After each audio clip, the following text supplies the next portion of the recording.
Nous sommes cette semaine à Angles-sur-Langlin, un village entier qui nous fait rêver. Sa situation, déjà, nous entraîne vers le rêve, puisque Angles-sur-Langlin se trouve géographiquement entre la Roche-Posay, au nord, et Saint-Savin, au sud. Quel prestigieux environnement! L'histoire de ce village à proprement parler, ou plutôt l'histoire de cette place forte, a débuté il y a près d'un millénaire.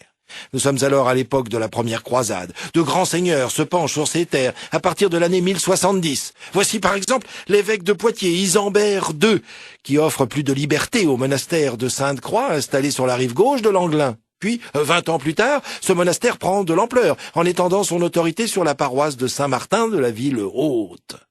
En cette fin du XIe siècle, les évêques sont les maîtres dominants d'Angles-sur-Langlin. Et pourtant, les puissants seigneurs de l'époque sont les Lusignans.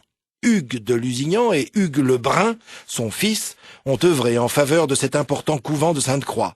Hugues le Brun a sans doute été à l'origine de la construction du donjon, la pièce maîtresse de la citadelle, qui va se bâtir sur le rocher d'Angles-sur-Langlin.